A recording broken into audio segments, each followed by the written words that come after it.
Welcome to the Meehan Mission podcast, where we seek the truth, protect parental rights, and amplify the voices fighting for medical freedom.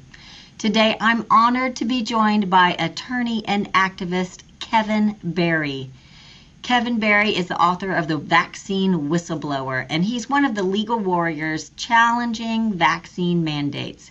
He's the guy to call if you need help with your religious exemption. So let me introduce kmfbarry.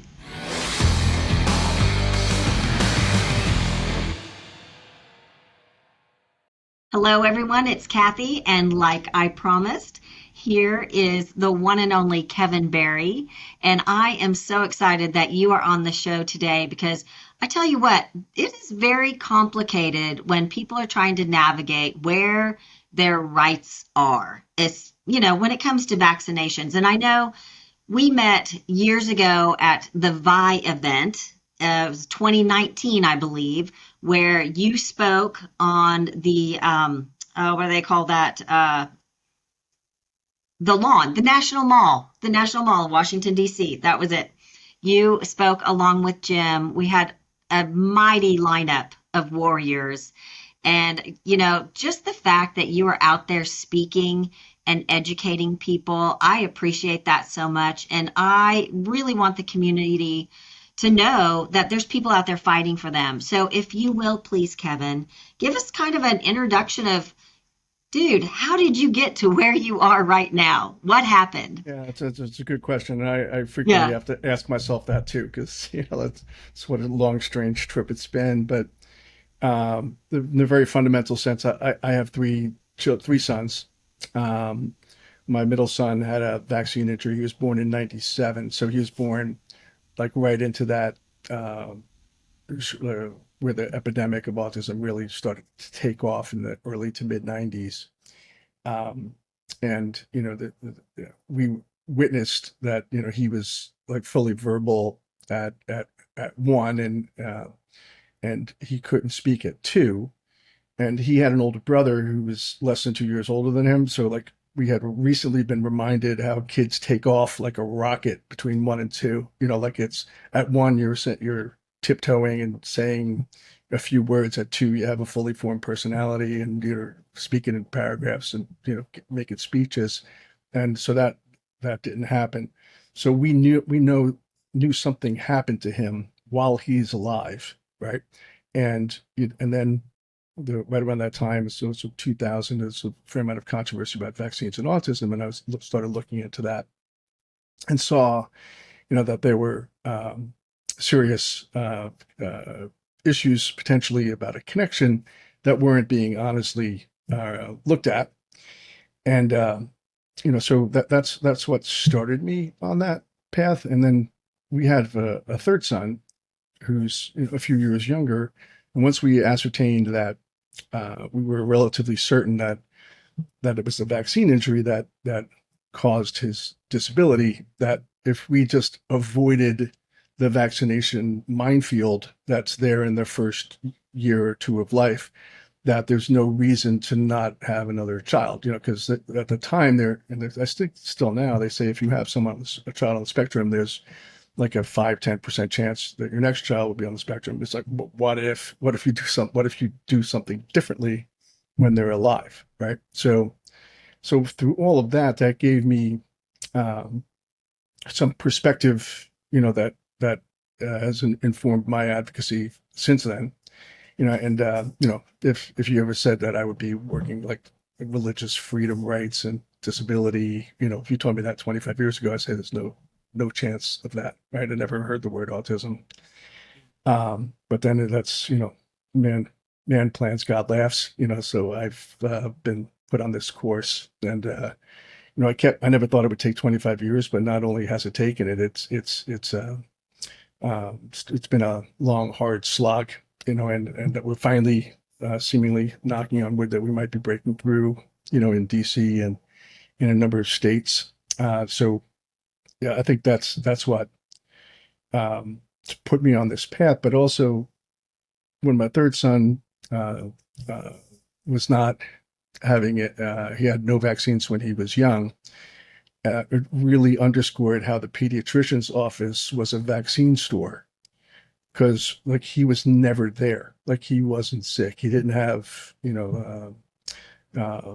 ear infections and myriad others, like things that were somewhat routine among the people who were fully vaccinated. So like you were only going there once a year for like height and weight measurements for school. It's like you don't even go to the pediatrician.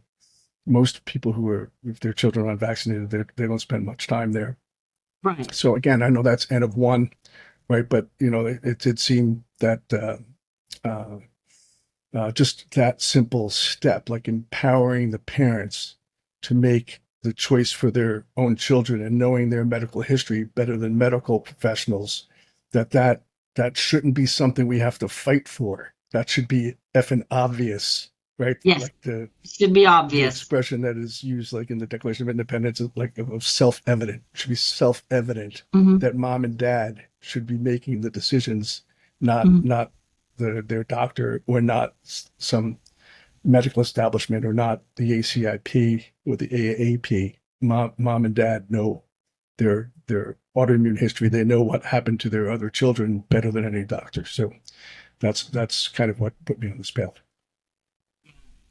When you kind of did your own, your own trial, you have what you assumed was a vaccine injured child, and then your third child.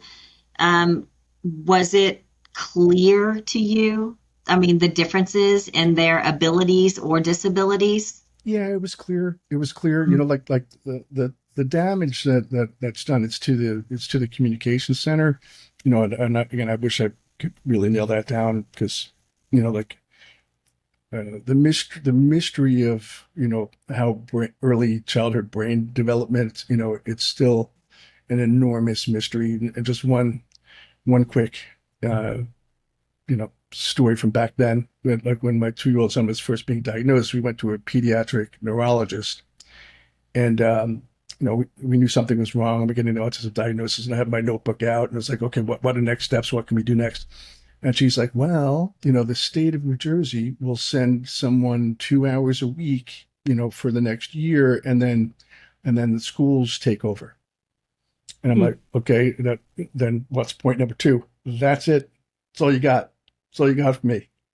That Like was it. like they don't know like how brains are sorting out, where the speech center is developing, what's happening when everything's still being sorted out, in like the miracle of life. And so like it seems absurd to me to be throwing so many vaccinations into that critical early brain development time, Mm.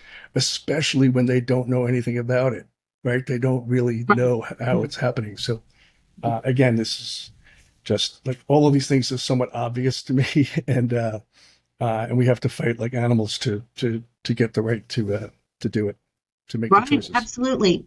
Well, so and you go to a specialist, and she really gives you no plan of action besides unknowns. And so navigating, especially back then, how did you find resources for your son? Or did you just send him to school and then hope that the school was able to do that?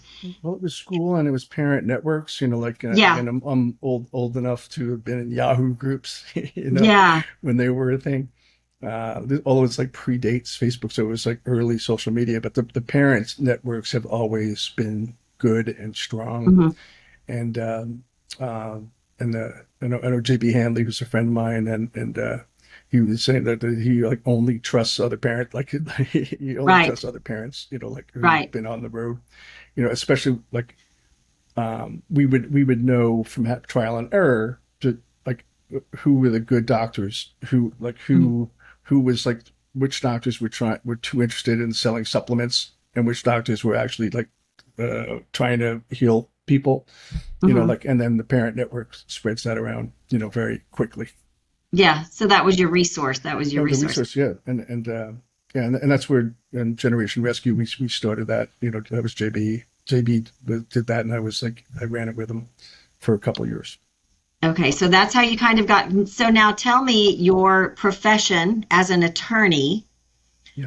how did you decide to bring your profession into this world of like vaccine mandates and informed consent? Because, like I say, there's a lot of doctors out there, and it's only really the critical thinking doctors that really look at root cause and try to fix things and help things. And I think is it the same way in the world of law and attorneys? I mean, how did you come to see the need for finding justice for some of these people when it comes to vaccine injury and vaccine mandates? Yeah, I've never worked on any vaccine injury cases. I only have been on mandates. But one Hmm. quick comment about the medical profession and like whether people think out of the box. Because most of my friends who I grew up with, ended up going to medicine, friends from high school, college, Hmm. they generally were not out of the box thinkers. That they were straight A students because they were very good at absorbing information and spitting it back. Hmm. And obviously your husband, was a different animal, like who Yeah. was questioning things. But those were, are few and far between. Most of them, you know, they were wired to kind of believe the authorities. But then also, if you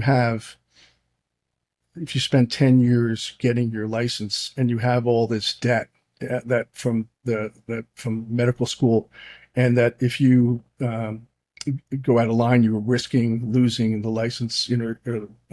Like that's a very hard thing to do, Mhm. especially when if you stay within the orthodoxy, you're praised, and if you step out of line, you're attacked.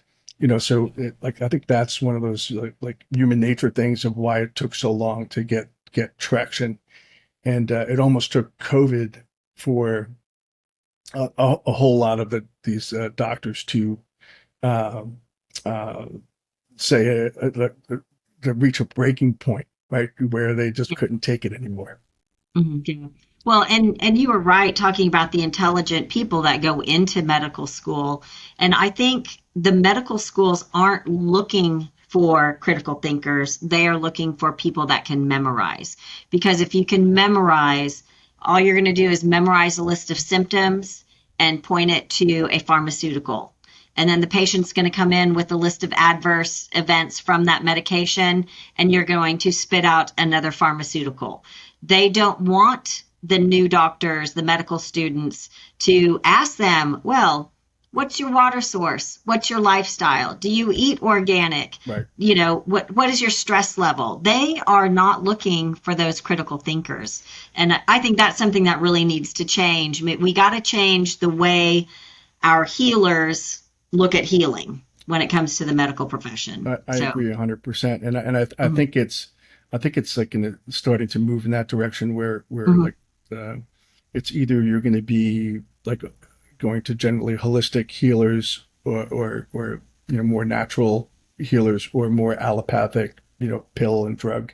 It seems mhm. like that's already starting to happen. Yeah, Um, and that's going to be interesting to see how that plays out over the next 10 years. yeah, Because like I think there's a big market for it. Um, uh, and it's very that's very complicated too, because how is insurance going to handle it?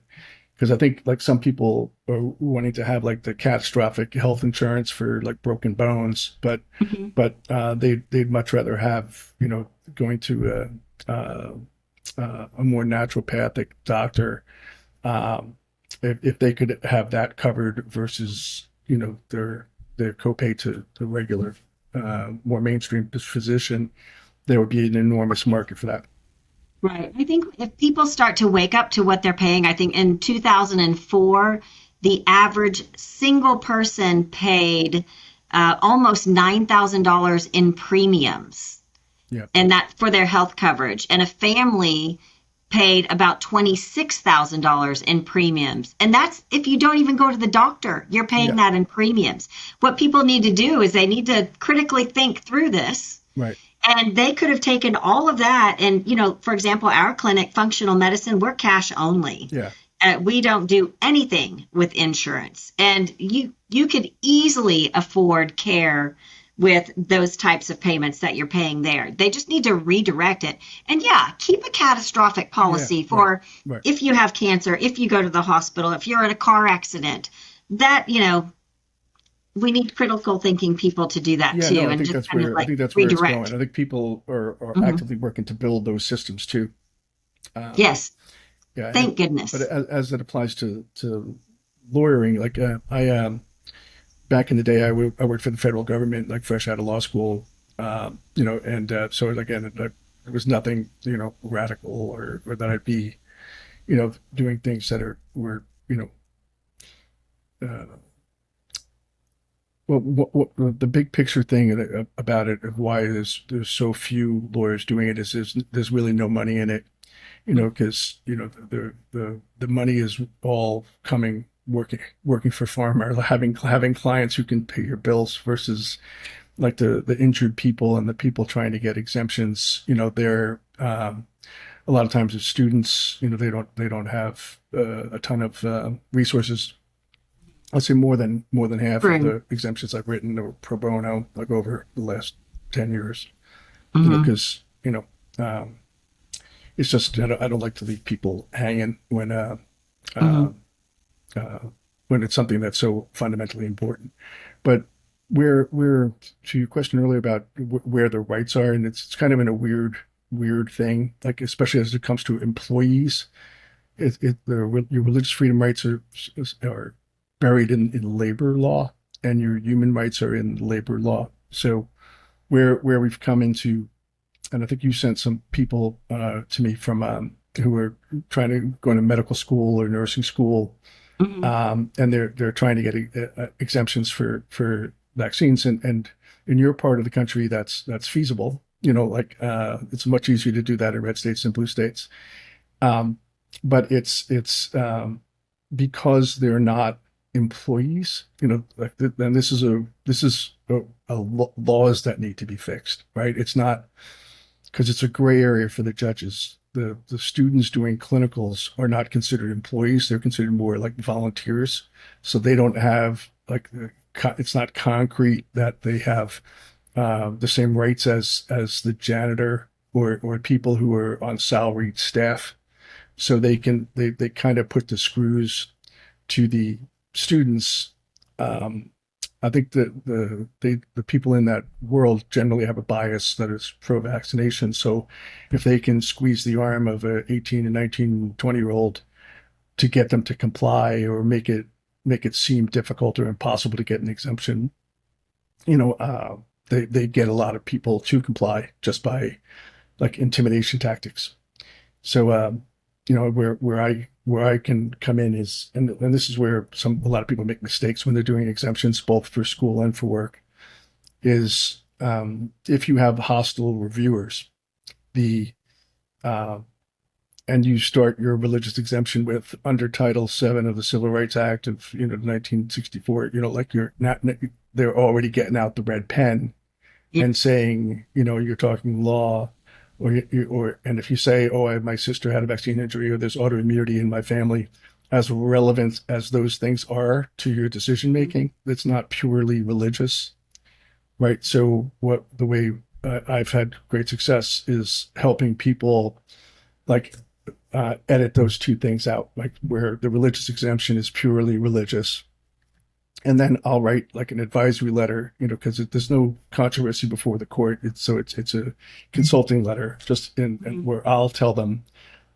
the employer or the school, here's what the religious freedom rights are. Here's both the federal and the state, and here's what your website says, because almost all of their websites have extraordinarily glowing uh, statements about how they don't discriminate, right? And Mhm. then and I Interesting. think people Okay. read over very quickly. I think they've forgotten the religion one, Uh-huh. like it's like right there at the beginning. Yeah, they It's like just it's more focuses like on gender orientation or sexual, yeah. like these are things that it's like don't forget about the First Amendment. Hmm. Because it's and this has always been like a central thing that has bothered me about. Well, I think the United States in general has forgotten that the first thing in the First Amendment is freedom of religion. Hmm. It's the first thing. right? Like there's five freedoms in the First Amendment. The first one is religion. So the founders of this country, wrote the Constitution, and then they did this add-on. The Bill of Rights is the first 10 amendments. They did this add-on. It's like, what rights are reserved to the people, right? And it's the first one. It's the first thing, and it's getting glossed over, like and trampled like all around the country. Like Massachusetts right now is trying to pull the religious exemption for kindergarten through 12 right now.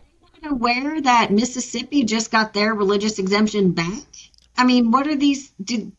I kind of figured the states would kind of look at what the other states were doing, but I guess they don't do that, right? They don't do Yeah. that, or they don't care, Mm, and again, there's no way to sugarcoat the political aspect of it. Is the mm, exemption attacks, the attacks on religious exemptions only happen in blue state trifectas, and I live mm. in a blue. I live in New York, so like New York is blue assembly, Democratic assembly, Democrat Senate, Democratic governor. Same thing in California when they repealed Yeah. there. Same thing in Maine. Same thing in Connecticut, and currently the same thing in Massachusetts. So it's more like the pharma lobby when they see all of the ducks are in a row, and that they can go in and create a captive market for their product. They're aware, they're definitely aware that the rebellion is growing, right? Like they're Well, good. Yeah. yes, but so that they're trying to cut it off, but they're trying Mm, to make it so you can't yeah. escape, right? Yeah. So what kind of hope do you give for people that live in those states, especially New York? I mean, you named them: New York, Yeah. California, New Jersey, so Maine, Massachusetts. Well, for kindergarten through uh, 12th grade, like there's really not much you can do, Yeah. with state laws gone. But once you're entering college, it's a different animal, like Okay. so like certainly now, like in all of those states, I like again California, I think I'm 100% success rate of getting exemptions in California For college for age. college age. Yeah, For college age. yeah, Okay. but it's Mhm. because the simple idea is you don't have a right to go to college. Like you do, there's consequences to not going through K to 12. Like you can get Right. Hmm. truancy, and like so like there's it's a different standard for K through 12, and there's usually a statute that is supporting uh, the statute that's supporting the policy. And right now, we this at the end of the summer, this case has been going on for a while. Like in September, there's going to be a trial on the Connecticut exemption, which we've been trying to restore. And to me, the strongest argument we have there is the state's own data. And the same thing was true of New York and California, but no there's no evidence in their own data that religious exemptions and vaccine mandates can't coexist. They vaccine mandates came about around the country in like the 50s and 60s, and usually they also were accompanied by religious exemptions, and that system has worked well. It's not broken, right? That you can have requirements for the people who want them, and have exemptions for the people who legitimately have beliefs against them, and they can all go to school, and the sky doesn't fall. And you know how we know the sky doesn't fall? Their data. Yeah. Well, I mean, I'm no legal person, but I would think that if we had some vax versus unvaccinated studies of school children, school age children, Yeah. you know, Well, that's and always been the then scam too. That's always been part of the mythology scam, is that would be unethical. It's unethical. Oh, how can we leave people unvaccinated? it's unethical not to do Yeah, it. no, no, no, no. It's just Literally. it's an absurd argument. Their argument is absurd, Absolutely. Yeah. especially They have when enough data, but you talked about the state's data. There is enough state data, I am sure, with vaccination records and everything else. I would think, yeah. Well, I it's mean, we've seen their playbook. Their playbook's not complicated. Mm-mm. It's step one is whip up a measles frenzy, right? Mm-hmm. And then take away rights, right? They did it with Disneyland in California Mm-hmm. in 2015. In New York, they whipped up a hysteria about a couple of cases in the Hasidic community. Mm-hmm. And so they work with their media partners to create a frenzy where where measles is the third story on the news every night on local news until the bill passes, and then it all disappears. I And mean, then it goes then they away. wrap Yeah. up the tent and the circus moves, right? You know, like Right. so that they keep getting away with the same lame plan, and it still works. You know, all Mm-hmm. it's very frustrating. And I think the Texas measles thing that happened recently. I think that was I'm a little getting old, so my brain isn't. I think that was like a week or two before Kennedy's confirmation era. It was right around then. Oh, it was right around Yeah, that. Yes, so absolutely. it's like they were trying to do the same thing Mm-hmm. to affect. Mm-hmm. Yeah, and that it's a coordinated thing is really, you know, Yeah. difficult, and because this is something that I is a passion for me going forward, and uh, I think we've come to like the point where it's just so corrupt, like it's Mm-hmm. the corruption is so built in, the conflicts of interest is so built in to like any recommendations or like Mm-hmm. come out of the CDC, and that like even if all of the people if Bobby Kennedy and Jay Bhattacharya if they get to handpick all of their people to be 15 people on the ACIP, I don't want to take their recommendation either, right? Because and neither would mainstream medicine. They'd say those people are biased. Those people are biased. They're biased. Okay, you're right. You're all biased. None of you can be trusted. There's too much money involved. So get out of the recommendation business. Stop with the recommendation business. And if you get out of the recommendation business, that's going to be much harder for the mandates to take hold, because without this is the game that the schools use, right? The K through 12 schools use. They say we base our policy on the CDC's recommendation. So then, if your child is injured and you say, "Hey, school, we did this thing because you said so," um, well, how about a little compensation? They say, "No, no, no, we didn't say so. The CDC ACIP said so," and we say to them, so, and then go to them and say, "Hey, we need some compensation," or it's like the no responsibility cycle, Yeah. right? Nobody Where has they're both responsibility. pointing at each other and say, "No, we didn't. The school Mm-hmm. mandated. Well, we did it based on the recommendation, but we didn't mandate." You know, so again, it's so broken, it can't Yes, be it is. fixed, right? Right, right. And Yeah, I remember Jim would be called to be a expert witness in a lot of times it's parents who are divorced. yeah, One wants to vaccinate, the other one doesn't want to vaccinate. And Jim would go in, lay out all the data. I mean, undeniably, do not vaccinate. This is why. Here's the studies, absolutely everything. The judge is nodding. Yes, I agree. Oh my gosh, that sounds great. No, no. And what does the judge do?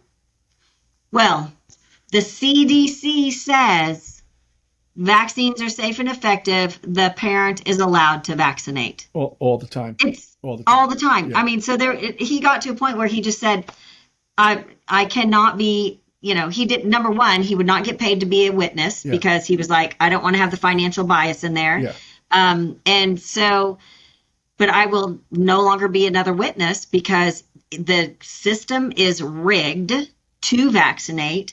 And instead, he would send links to 1986, the act. yeah, And he said, if I can get both parents on both sides to watch that, you can come in for a free consultation and ask me any questions you want. yeah, yeah. But the vaccinating parent would never do it.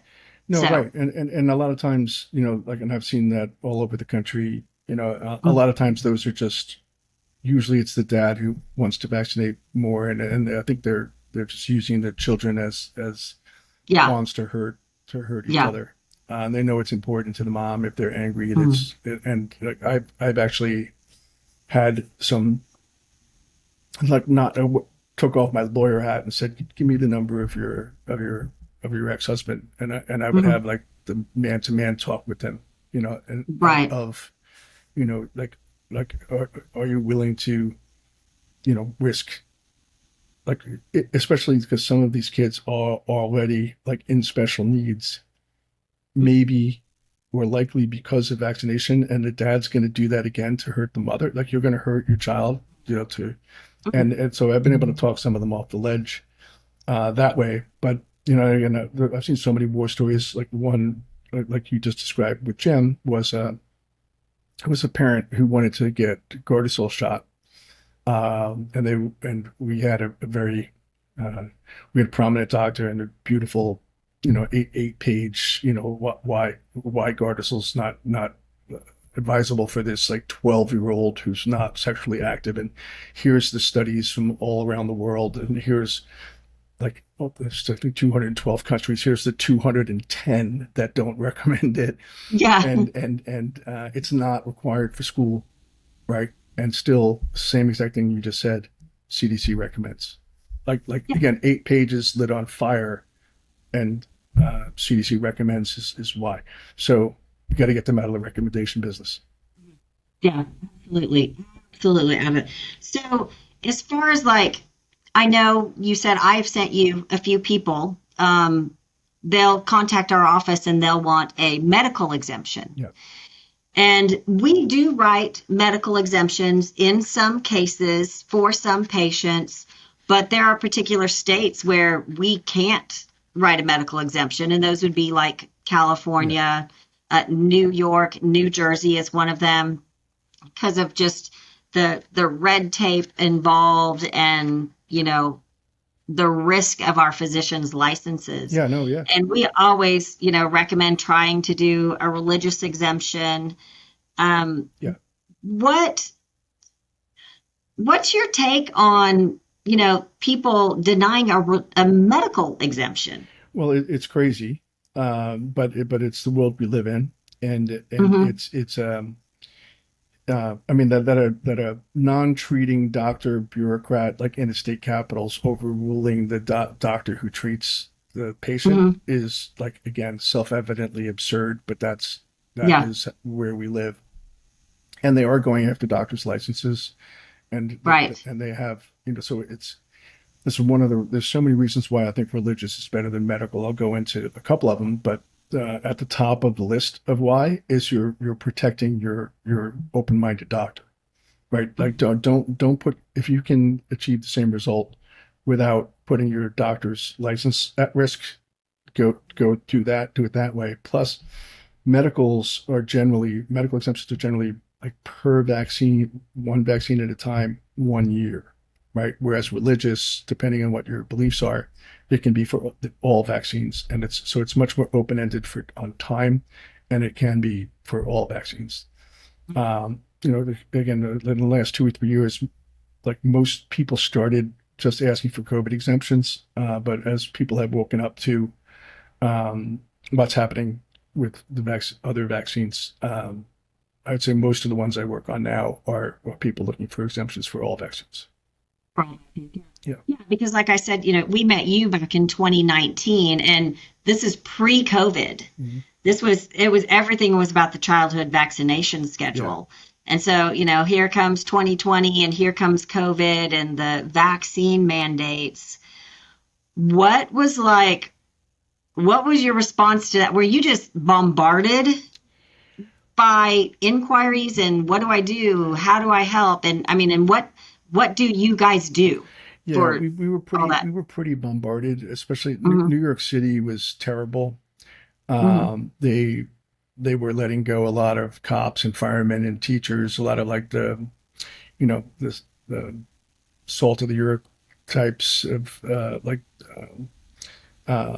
and, there's so many, like, tragic situations, like, because a lot of those, public servants, they if they put in 20 years, they can have decent retirement benefits. I'm hearing from people, they've been at it 18, 19 years. Now they have kids in high school or have to go to college.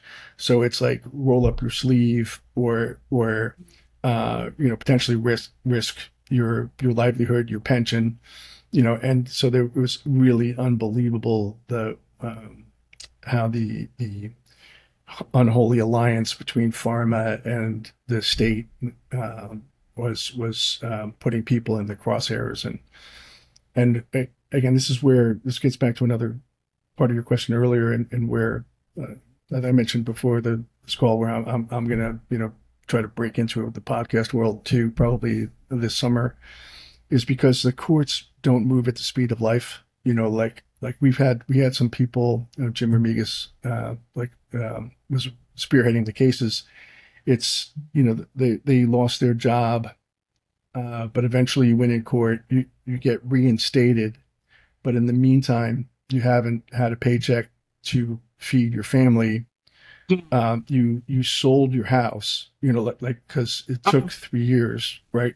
So and now you're going to get your money back, but you can't buy your house back, yeah. and so and entities like hospitals, New York City, like these uh, they have unlimited resources and no time pressure, Mhm. so they will just appeal, and kick the thing down the road. And usually the lawyer who's for the city who starts on the case, they're not there a year later. They've left for another firm, and it's somebody else on the file, and somebody else on the file, and somebody else on the file, and they don't care. So meanwhile, it's uh, even if you quote unquote win in court, your life has been disrupted for so long over something that should be obvious, that you get to decide what goes into your body. Right. Like the skin is a natural boundary. Like this is me. Out here is New York. Like I decide what happens here. The state can have laws for outside of the body. And Mhm. these aren't like hard concepts. Um, and I've also had, this reminds me of a couple conversations. I've got to talk to like hundreds of general counsels at universities over the last like 3 or 4 years regarding consent, right, and informed consent. And it usually gets quiet on the other end of the phone. Like they've done a really good job in the last few years about consent in a sexual context. That let these young boys know, like if it was yes 10 seconds ago and it's no Yeah. now, it's no. In that context, they understand what consent is, right? Mhm. So why don't you understand what consent is when there's a needle in somebody's hand, and they're like, like it's not that Yeah. hard. It's not that hard a concept. You get to decide, and this is the human rights standard for the world. It's the 2005, the the bioethics and human rights standard, Article 6 consent says you can withdraw consent for preventative medicine, vaccines, at any time for any reason without disadvantage or prejudice. Mhm. That is signed unanimously by 192 countries, including the United States, called the In Universal 2005. 2005, the Universal 2005. Declaration on Bioethics and Human Rights. Mm-hmm. So that is the human rights standard for the entire world, that you can say no for any reason, anytime, for any reason, without disadvantage or prejudice. Getting fired, not being allowed in your college. These are disadvantages or prejudices. You Yeah. can't go to the Bruce Springsteen concert, or you can't go to the theater, and Mm-hmm. to see a play. These are prejudices, right? So Mm-hmm. so this is again where I think the advocacy needs to go, is more in setting up, building this into the law rather than having to fight. Let's make it easy for judges, right? Once discrimination has been Yeah. made clear, as it was during COVID, the remedy for that is to be called a protected class, right? If your race is a protected class, sexual orientation is a protected class, I think we need to like make explicitly vaccination status its own protected class.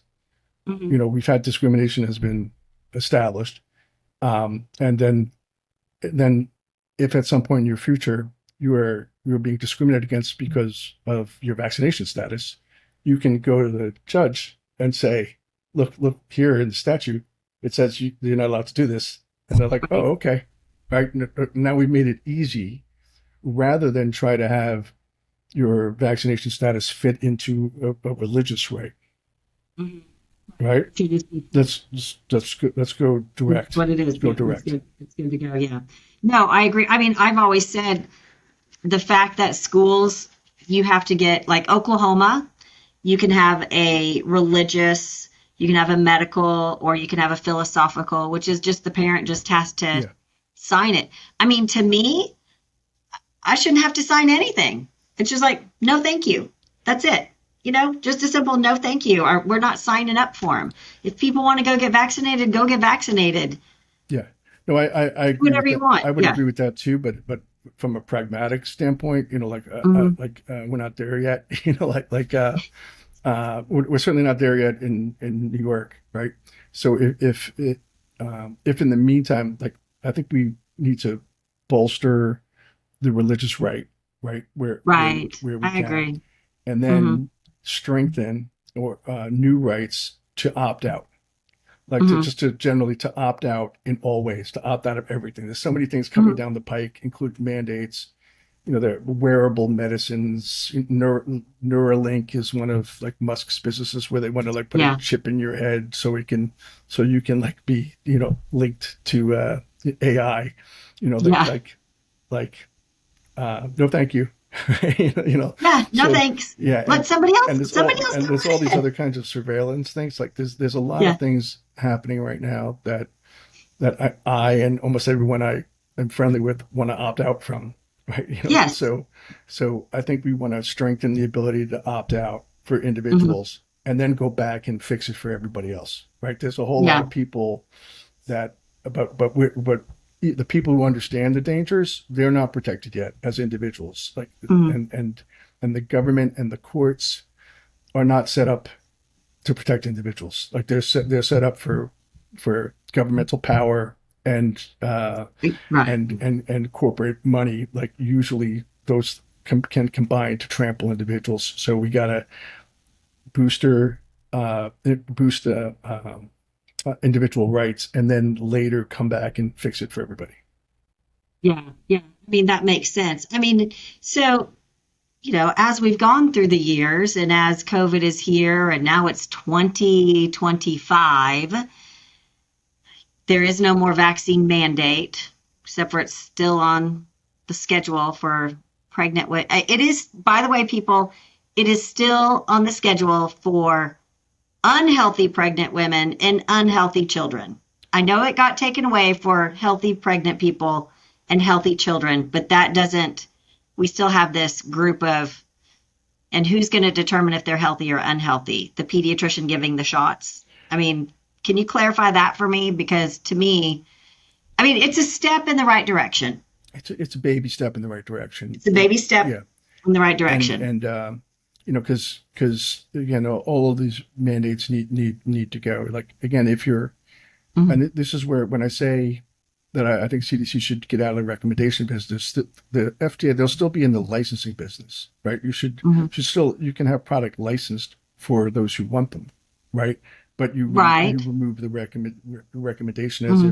as if because like it's the way medicine is going. It's going towards individualized medicine, right? Of Hmm. like let's we can now like learn more about like the individual and what is your DNA, what's your genetic, what are your individual Yeah, we have variables, all kinds of testing all nowadays. kinds of Right. yeah, except Hmm. vaccines. Vaccines is the Yes. one that's one size fits all, right? Right. So and I have my personal belief of where that comes from the mythology part, and uh, I think, and again this is going back to my when my children were first born. Being a good little not little Catholic boy, getting sent home from the hospital, with your first child, and oh no, what's happening? But look, I already have a gold star. I already have a vaccination schedule and Hep B, and look, there's a check mark. All I need to do is keep filling out these check marks, right? And I'll show me what a great parent I am. And I'm like, that I didn't see through that. Like that was a marketing game. And Yeah. and I went back and looked after I was aware. I was like, my kids got Hep B vaccines in the hospital, and like I signed off on this. Right? Like, and I remember clipboards coming at me. Like didn't read one word on any sign here, sign here, sign here, sign here, and I'm there. It is. I authorized them, right? And yeah, so You didn't know because Jim was in medical school. yeah, Vaccines are safe and effective, and all five of our children got Hep B yeah, no, right, yeah, and vitamin K yeah. and the antibiotic eye drops. And we didn't know. And he was in med school, No, no, right. you know? I understand, and I'm sympathetic. But again, Yeah. my point of why I think they're holding on so hard to the vaccination thing is that starts the process of there's something wrong. We have the solution, Oh yeah, right? it's all It's marketing. but It's all it's marketing. oh there's Yeah. something out there. Hmm. Oh, there's a problem here. Right. Come to us. We have the answer. We have the answer. And it's like, and Right. then once you get bit by that, it becomes very clear they don't really have very many answers, right? Yeah. No, And then they don't. I mean, I remember Macy, who was our fourth child out of five, and she did not speak until after she was 3 years old. Very limited yeah, vocabulary. No full sentences until after 3 years old. And the pediatrician told me that was normal. yeah, No, yeah, that is not normal. right, That is absolutely positively not right, normal. And the whole well baby checks, that was to bring your child in to think that you were a good parent. I remember I was such a good parent. I even gave my child Tylenol before we went to the appointment so that he wouldn't feel the pain of the shots or be, hurt. yeah, And that's one of the worst things you can do to reduce their glutathione levels. And, yeah. I was such a good mom, No, you right, know, right, and and uh, yeah, it's got to stop. And somebody knows. There is somebody evil. I don't know, can't pinpoint it on exactly. I mean, I think it's Satan, evil, pharmaceuticals, and they know that if they catch you in that conveyor belt of well baby checks, they are going to have a patient, a pharmaceutical customer for yeah. life. I And think and that's they right. know that. And so that's why we've got to get kids out of the pediatrician's offices. Yeah, and there's no consequences to anyone being wrong. To Hmm. anyone in the vaccine Oh, from there's no they can give yeah. recommendations and it blows up in their face and they'll either gaslight you and say it didn't Hmm. happen, Yeah. and and again there's a child on the spectrum on every block in the United States, Oh, yeah. but the CDC can't find them. But if they can find three farmers on a hillside in Nepal with bird flu, Yeah. them they can find, right? They can find those. They can find. So, but I want to go back to liability. Yeah, Okay, you briefly touched on it, and I want to go back. So, what's going to happen with, for example, the 1986 National Childhood Vaccine Injury Act? For those of you who do know about it or don't know about it, that was literally the act signed by the U.S. Congress in 1986 that took away any responsibility for the pharmaceutical companies to produce safer products. It's all about liability. They were immune from any liability. So, and that was 1986. So that's 40 years ago, almost 40 years ago. And they still don't have any liability for injury, adverse events, death, all the things listed on the package insert, including SIDS. yeah, When is that going to change and what's going to happen there? yeah. I don't want to be too negative but I Hmm. don't know if it's ever going to change like in a way that I would love to see that happen in my lifetime. But Hmm. the idea that we'd have more than 50 senators vote to repeal that, like I just I can't picture that exactly. You don't think it'll happen? But one thing, Yeah. like I think again, there's some simple concepts there that could be fixed. And I've floated this idea a couple times, but now that we have people like Ron Johnson and Rand Paul, maybe they would Hmm. pick this up. Because the schedule in place, like in 1983, 1984, that schedule, which is minuscule compared to the current one, was causing so many injuries. They needed liability protection.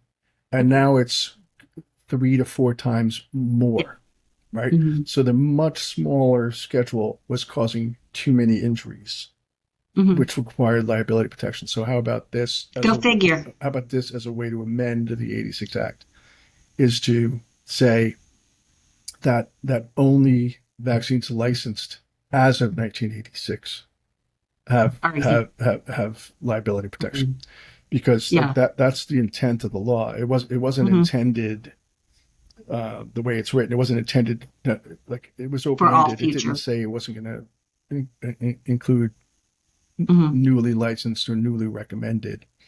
Hmm. And again, I think it's always the recommendation thing has always been dirty. It's always I'm not saying like dirty like the people on the committee aren't getting bags of cash. It's not dirty that way, but they're getting career prestige, right? Like Oh yeah. you're, No, it's dirty. It's no, dirty. it's dirty, but I don't think it's Yeah. dirty, and I think it's beyond, like, the corruption is metastasized. Like Yeah. there's no way to, because and I'd like to, I respect the people at Children's Self Defense, but they had some project they were working. I think they abandoned it, but they were calling it Reform Pharma, and I wasn't trying to be overly cranky with them, but I was like, "Ooh, reform! Like, how can you reform this? It's beyond reform. It can't be fixed, right?" So, and it's just you need to have the right to opt out to work. Like, and again, I wish we could fix it for everybody, but I think first things first is strengthen the ability to opt out for people who are Yeah. aware. So, do you think that right to opt out is going to come at a state level? Is it per state? Are there people that are And writing some type of or supporting legislation for a right to opt out? I do. I think initially that's where it's going to be. Hmm. Um, I don't know where it will well, the entire vaccine program, and this is where we have this window of opportunity right now with President Trump being aware of the issues, and Bobby Hmm. Kennedy, being in a position of power, and having some lieutenants who are certainly more open minded than any other people in those positions ever before in the past. So even if they're not like ideal for like some of our more militant people, they're so much better than what would have been under a Harris administration or what was there during Biden. So, we have this window of opportunity, I think, right now, because the entire vaccination program is in the executive branch. Like it's all HHS agencies, right? So for a long time, I think our community was like yelling at the wrong building when we were asking for, like, we need congressional hearings. The congressional hearings, they can write bitchy letters to government agencies. Like and Dave Weldon and uh, uh, Dan Burton wrote really beautiful bitchy letters, like in the early 2000s, but it didn't really move the needle Yeah, it didn't make because an impact. it wasn't being pushed out of the White House or by the Secretary of HHS. So now, for at least the time being, we don't know how long the window will be there. For the time being, we have a chance to advance uh, the issues that matter to us, and we gotta, that's one of the reasons I'm going to do this podcast thing, because I don't know. Like I didn't know if we'd ever have a situation like this. We now do, so maybe trying to nudge, the people in there who are allies of our community to, do maybe a little bit more, or give that, or just at least air ideas on how they can maximize their time. Well, and just creating another podcast because back in our day when we are fighting the childhood vaccine schedule, the media and social media, censorship, we'd lose our channels, Facebook, we lost that. Yeah. We'd lose Twitter. We'd lose all those things. And then, the tragedy of COVID brought about all of these podcasters. And so now people aren't going to mainstream media to get their news, to get their information. And I personally feel that we have started this, little snowball that's just growing and growing, and or if you want a ripple that's growing into a wave of awareness of vaccine injury and awareness of the lack of true safety data, Right. and the awareness of the corruption in the pharmaceutical industry. And to me, I think that's unstoppable at this time. Yeah. I really do. I feel like it is unstoppable. The powers that be created this force, and we are not going to be stopped until, by golly, we've got our rights back. We've got the right to opt out.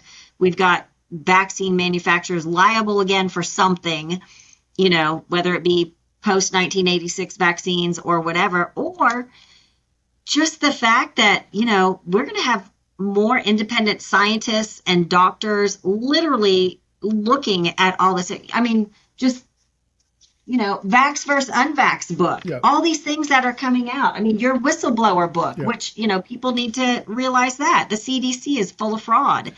I just don't see this movement stopping. I really don't. Yeah, I don't think it's going to stop either. But I don't think I'm looking forward to the day where pharma says, you know what, we have enough money, and where government says, we have enough power over people. So on the other side, they're not going to stop either, right? So we have to be aware. But you know what? Something's got to give. Yeah, well, and it's not going to be the people. It's going to be pharma. And whether they just, sorry, I don't get to make as much money. But, of all the years that we've had pharmaceutical companies, who's come up with a cure? No, yeah, but this is where, again, where I'm focusing on the protection from discrimination, right? Because if people can say no to vaccine requirements and still live their life normally and not be second-class citizens, all of our people will be able to live, life as they should.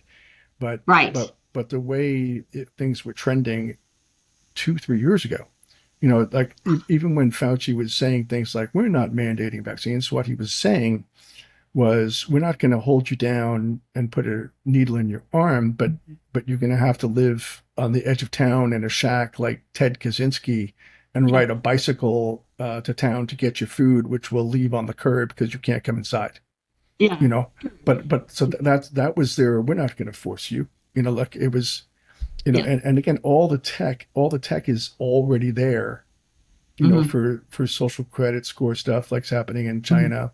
All the tech is there, to shut people down right where they're living. Like they don't, I hear a lot of people on our site, worried about, they're building concentration camps for us, they're going to put us. I'm like, they don't have to do that. They can turn you off. They can turn off all your credit and your cards. They can make your car stop. They can. Yeah, wouldn't that be nice?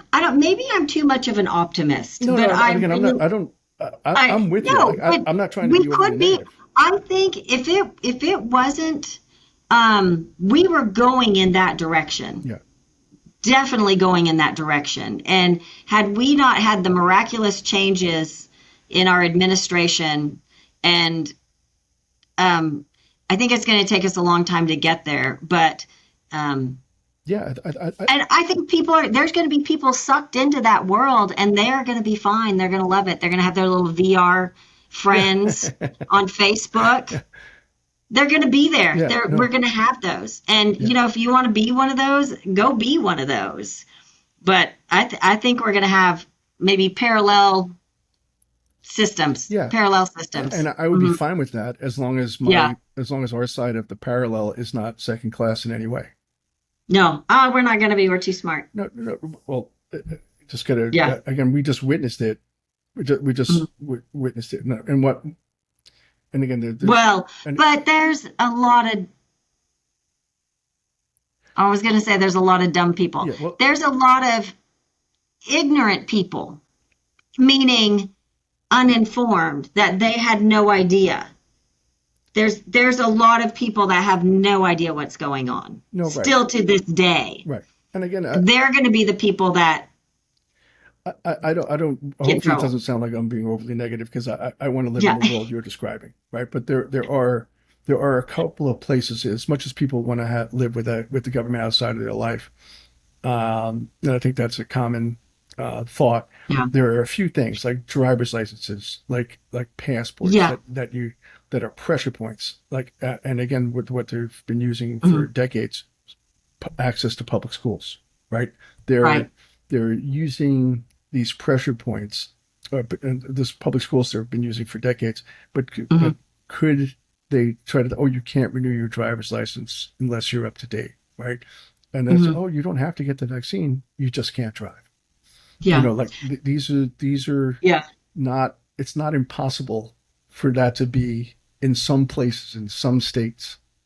I know. Yeah. Yeah, And I just kind of thought about, maybe that's a big difference of where I see, and I'm so optimistic because I live in the state of yeah, Oklahoma. In Oklahoma, I mean, we went lots of places without masks. Sure, we might yeah, get kicked out or the schools, were Nazis about that and stuff like that. But I think there's a lot of optimism here because we really did we lost some freedoms and stuff like that, but we still managed yeah, yeah. yeah. If But you I could remember, imagine if I lived in California or New Jersey, it would have yeah. probably I would have a whole different outlook on that. During COVID, Mhm. I also saw you and your family in North Dakota at the conference in Yes, Bismarck. in North Yeah, Dakota. and Yes.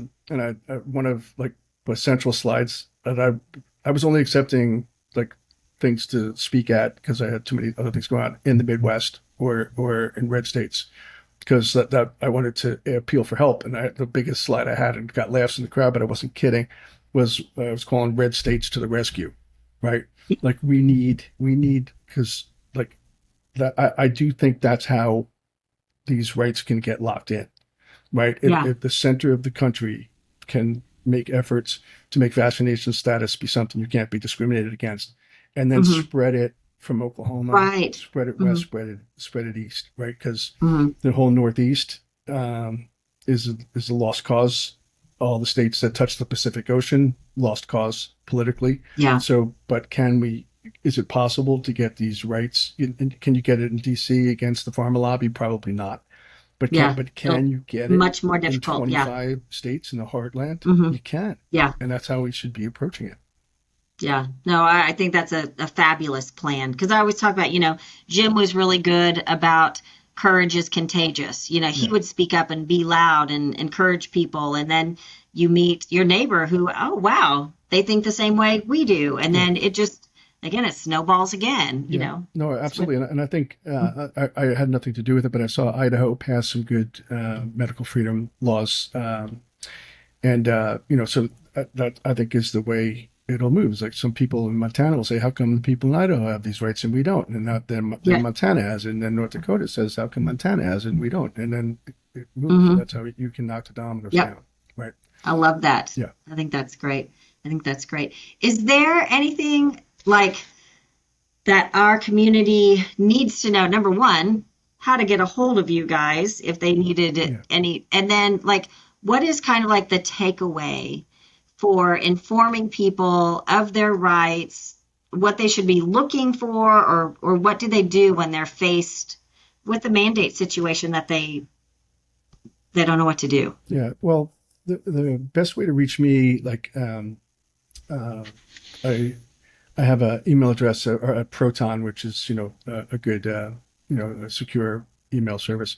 It's Kevin Kevin and then MF, which you could say call it medical freedom or some of my friends think it's something dirtier. Kevin MF Barry Barry at proton.me. Um, and that's one way people can reach me, and also like I'm on Facebook under my own name. Like it's I get a lot of people reaching out to me that way. Um, there's another Kevin at Mimikas Law, but that's harder to spell. Like Yeah. you know the but it's those are ways to reach me. But and I think the takeaway on religious rights is religious discrimination is illegal everywhere in the country. Mm-hmm. That's not allowed. Mm-hmm. And then so sometimes the question becomes what is the reasonable accommodation? Like if you have a religious objection to something like vaccination, like what accommodation can the employer provide for you? So in a lot of cases, it's pretty obvious. Like if even if you're in the medical field, if you're, let's say, probably 60% of the people who work in the medical field don't see patients. They're the billing up, but if you work in the hospital, if you're in billing, they would still want you to be fully vaxxed. So the places where it's hard to get reasonable accommodations are things like dental schools. I've had a few people try to get exemptions there, and I think that's like the extreme example of you're in somebody's mouth, so like Yeah. it's hard, like what reasonable accommodation could they give, like assuming you buy all the germ theory, and Mhm. so it's like that most jobs you can have reasonable accommodations, and like we've had increasingly success with the military. I've had some we're having a success with the military more this year, like since the Trump administration has come in.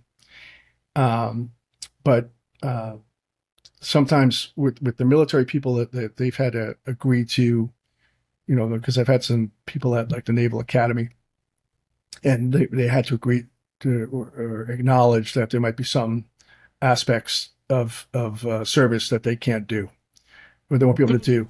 COVID, or is this for all vaccines for the For military? COVID, but now it's morphed into all. But so it's just Mm-hmm. another way I think for them to like kind of intimidate or see like how serious is the student about the issue. Mm-hmm. Because I've had private conversations with them. It's like, well, we are you really itching to be in a submarine? Because that's kind of what they're hinting at is, like Mm-hmm. if you're not vaxxed, we don't feel comfortable putting you on like a 4 month run in a sub, right? Like Yeah. and again, like what reasonable accommodation can you do for like, that's Yeah. that would be again, these are all extreme situations, like this Mm-hmm. most corporate jobs, it's really simple, to provide an accommodation, right? Mm-hmm. One example, we had uh, someone had a religious exemption denied who worked at Madison Square Garden in the ticket office behind bulletproof glass, and we're already naturally 6 feet apart from everyone else. And, like a lot of arenas, there's like credit cards or tickets that they get slid through that little Slide slot. it under the window. Yeah. Yeah. And so is that the path that COVID particles are going to like, again, there's absurdities, right? Yeah. So in that case, it should not have been difficult to provide a reasonable accommodation because it's just do exactly what you've been doing. And but they fought it. They fought it because Yeah. you know, Yeah. yeah, Well, I would think, I would hope that, some people just don't want to, some universities might not want to fight having, if they're presented with a religious exemption and a letter of explanation and all that other yeah. stuff. Well, I think I mean, do you most see that they're just like, oh, okay, no problem, you're in. yeah, most schools in the Midwest, Upper Midwest, have been have been had Hmm. great success there, and also more in the hospitals too. For because I think when there's not like a statewide or citywide policy that's affecting, like whenever there's competition for quality staff, they approve exemptions. right? Like if the hospital knows they have good reliable person who can get a job across the street or down the block, because that place will offer an exemption. Guess what? They all offer exemptions. Mm. So there is Interesting. that I didn't think business of that. there's So that that business makes sense. competition thing. And again, Hmm. that's but like New York State was making it like everywhere in New York State had they were the Department of Health was cracking down on all employers. So it was the people weren't didn't it was like a restraint of trade. They weren't able to go to Doing competition. ranch or Yeah. something. Right. Yeah, yeah, that makes sense. That makes sense. Well, I know my nephew just got a job uh, doing work in a hospital here in Yeah. Oklahoma, and during the application, he's filling out the papers and everything, and then he was done. He gets the job, and they're like, "Okay, now you have to go do your physical intake." And when he was there, he was like, they were like, "Okay, now it's time for you to go to this next room to get your shots." And he goes, "Well, I can't get my shots. I don't want to get my shots." And the lady there, she goes, "Oh, no problem. Here's a religious exemption. Fill this out." Where was this? It was a hospital here in Oh, nice. Yeah, Oklahoma. yeah, yeah. Good, good. Yeah, Yeah, yeah. I was like, yeah, because he texted me right when he got out. He was like, "You're not going to believe what just happened." Well, that's how it So should be. it is how it should Yeah, be. He was like, "No, I don't want to get him." And she's like, "Okay, here's a religious exemption." And he signed it, and yeah, that was it. yeah. Yeah. Because again, So, that there's someone who's understanding that vaccines aren't magic. That yeah. and that frequently the benefits are exaggerated and the risks are minimized. Hmm. And that's been the story from the beginning. Right. Um, and that clean water and flushing toilets and sanitation and refrigerated foods, like these are the things that took mortality rates from infectious diseases down by 97% between 1900 and 1960. So if Yes. you want to talk about vaccines having any impact in lowering mortality rates, it's the last 3%. Hmm. You know, And so, then in that, I think I was, here's my stack of books. Good old Suzanne oh yeah, yeah, yeah, Humphreys, yeah, Dissolving yeah. Illusions. Yes, I mean That's a good one. this is Yeah, the book for people. So so much information. yeah. And again, like Kevin, our this was people on this issue have been gaslit for a long time. yeah. And Oh, um, and I think uh, that's a driving force too. I think of getting people to dig in and fight back. So I agree with you that mm-hmm, our side's not going to be giving up anytime soon. mm-hmm, Um, because like one example I use sometimes is even if you want to say vaccine injury, that there's a small risk if the risk is small, right? You can say air travel statistically is safer than like driving in your neighborhood, right? But nobody says to the people whose plane went down that it didn't happen, right? right, So but we've been told vaccine. Oh no, you're just a parent looking for something to blame, right? mm-hmm, yeah, Or oh, it's you happened to you as an adult. It's psychosomatic. What's wrong with you? Go see a mm-hmm, shrink, right? right, So it's the gaslighting is like intolerable, and in COVID had it happen on a massive scale, mm, like yeah. on a And two yeah, adults yeah, who could literally right, be walking one day, not walking the next day, and be vocal about it. yeah, And I mean, yeah. So that's how we were all that was, prepared. Like mhm, when COVID happened, that we saw like they were trying to do the same thing they've been doing to us for 20 years, but now on a global scale. mhm, And all of us who were, including you guys, who were crying foul before that. Now we had all these other people come in yeah, who saw the same thing that we'd been living for decades, and mhm, that helped grow the army. mhm, And that also, like, I'm convinced that our people, are why the Republicans are in the White House. Also, yeah, why that happened in 2016. And it was one quick war story. I know we're running out of time, but when New York in 2019 was um, considering removing the religious exemption, I was up in Albany and talking with the staff of the Senate president, and I said, Like New York has a 300-mile border with Pennsylvania. If you're incentivizing people just to jump over the border along 300 miles, and Pennsylvania is a swing state, you're helping Pennsylvania uh, uh, put a Republican in the White House, and they're very cold, and it even like kind of gave me a chill response was, well, that would make New York bluer, wouldn't it? And I'm like, wow. So I wasn't surprised when all seven swing states went Republican, because like the people who've been forced out of New York, the people who were forced out of California, like if Arizona used to be, a state that was purple, it's gone red with the Mhm. Californians who were kicked out by Democratic Right there. policies. Pennsylvania, I know a ton of people who went to Pennsylvania. Mm-hmm. Florida used to be a swing state. Florida is filled with New Yorkers who are down there, who escaping the. Yeah. And again, this is a little side note, and I don't know anything about President Trump's son's vaccination status, right? His youngest son.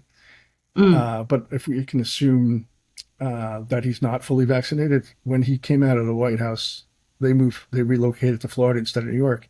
His kid couldn't have gone to school in New York Mm. if he Oh, wasn't fully vaccinated. right.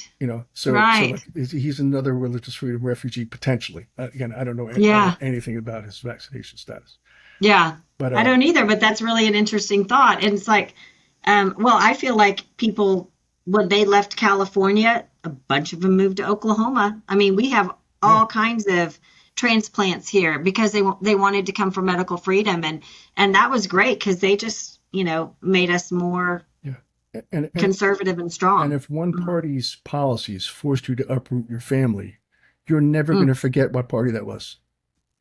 No. Oh, You yeah. become a lifetime voter on the other side. So it's Hmm. like, and it boggles my mind while all these like prognosticators are trying to figure out what happened. Why did all the swing states go there? I'm like, you morons! It's the vaccine issue. You Yeah. cleaned out.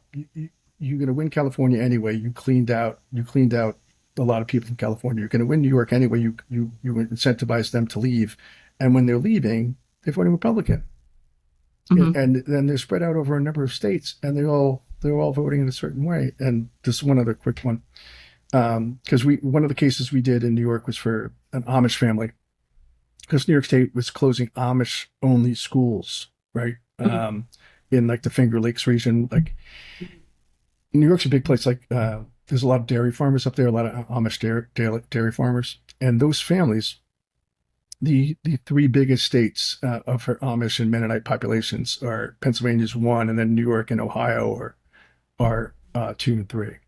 So they didn't miss. And I was up there.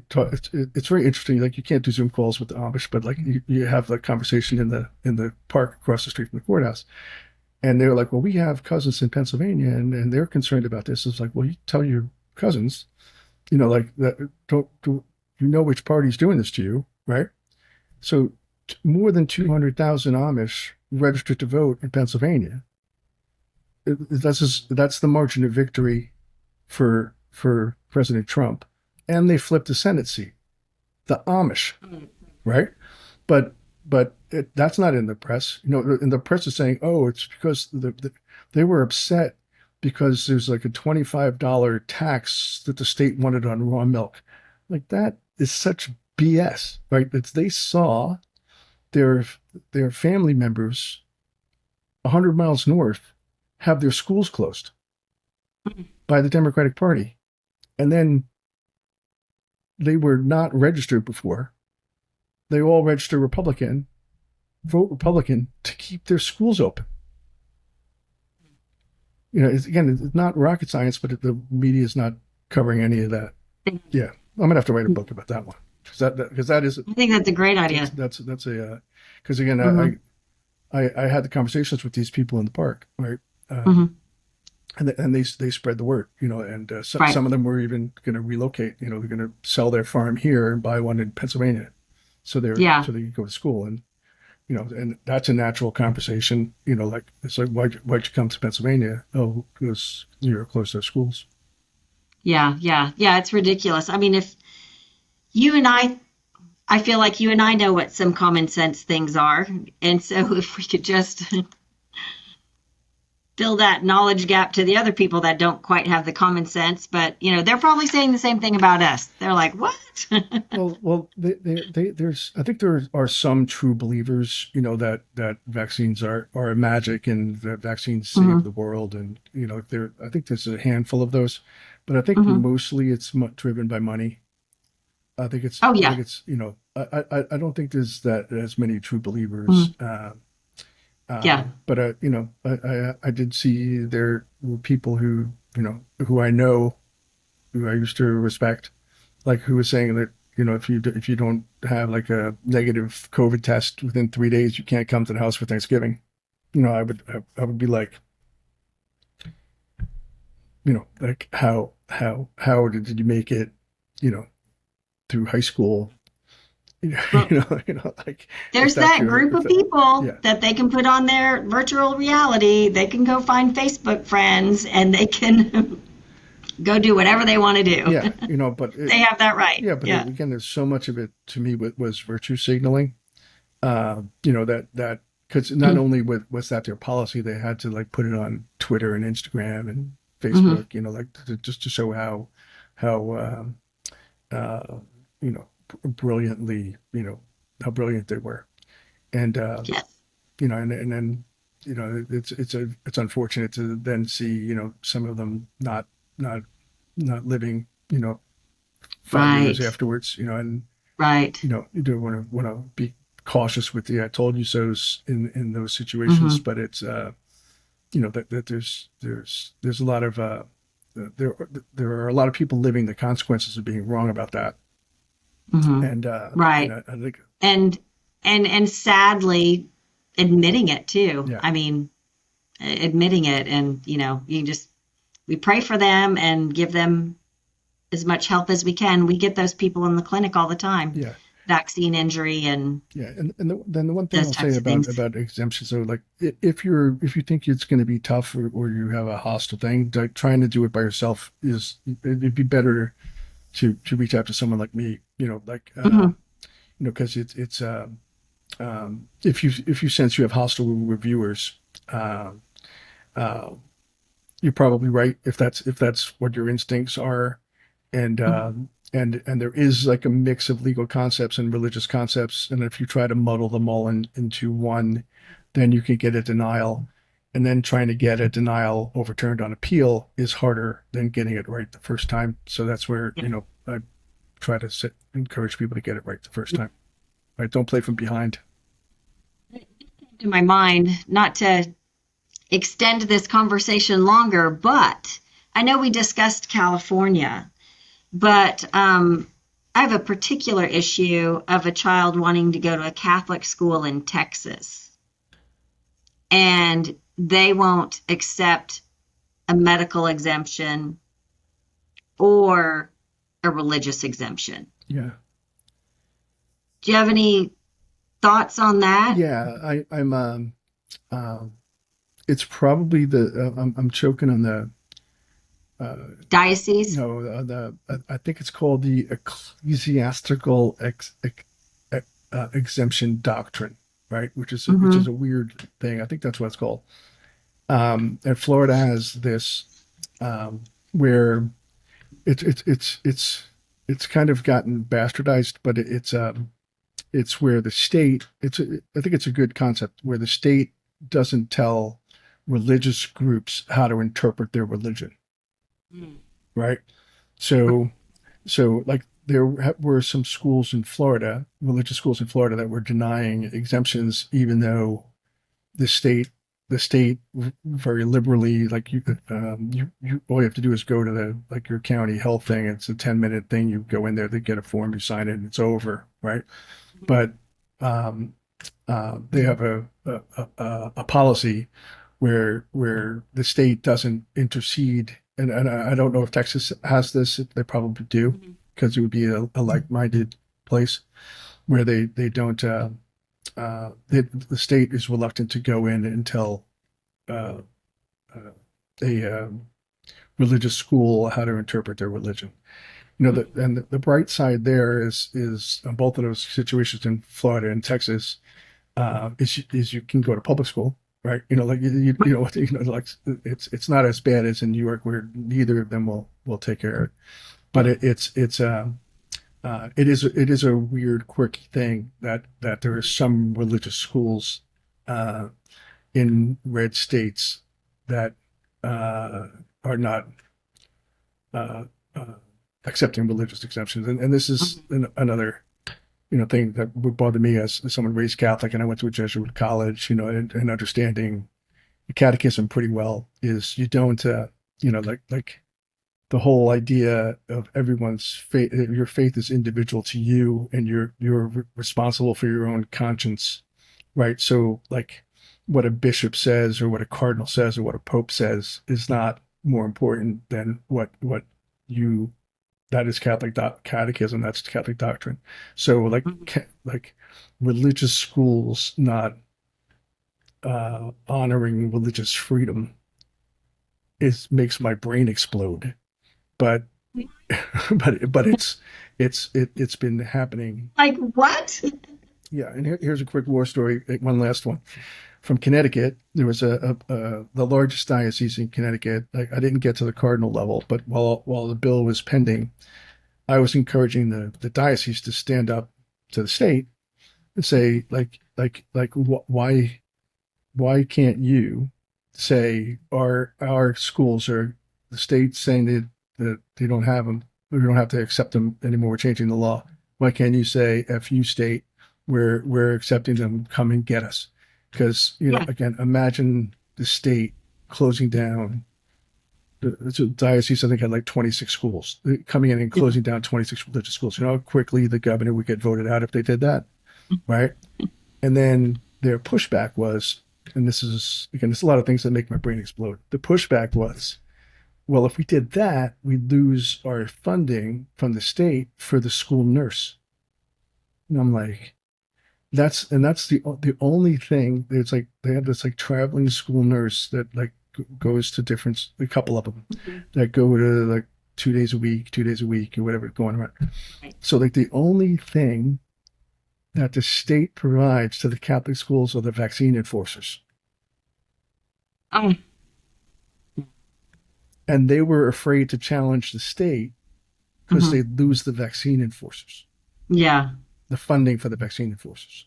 Yeah. And then me and a couple of the parent advocates did some math, and it would have been like $200 per family per year to cover what the state was paying for the school nurses. And I was like, just Mm. make an assessment on everybody and say, hey, because I know a lot of religious schools have been closing due to lack of attendance. Like they're losing people. I'm like, how about why don't you make yourself relevant to young parents? Like if the Catholic schools offered religious exemptions in Connecticut, they would have Jews, Muslims, Christians, Hindus, Buddhists. It would They'd have be, everything yeah. under the sun in there. Yeah. They'd have lines. It would be like Field of Dreams, like the cars trying to Yeah, get in there. absolutely. And And they don't see that. even if they did, they weren't willing to take the risk. Yeah. They weren't willing to do Yeah. Yeah. Well, you know what? Start your podcast. it. Yeah, I'm just going to chop Start this up, and promoting then that. I'm going to chop this one up, and I got like five of them, I think. Yep. Yeah. Yep. Absolutely. We'll do it. Yeah. And then we'll get together if you, I don't have a lot of expertise or, but I'll try to help where I I can. appreciate that. Yeah, and as soon as I get it But up and running, we'll have you on. that'll be great. Yeah, Kevin. And I will list number one, your book that we really didn't even get into, and how to get a hold of you down in the descriptions. And until then, go out and fight crime and save I lives. appreciate that. And the podcast is going to Okay. be called Liberty Now. Liberty Yeah. Now. I love it. I All love right. it. Great, Kathy. Thank you so Thanks, much. Kevin.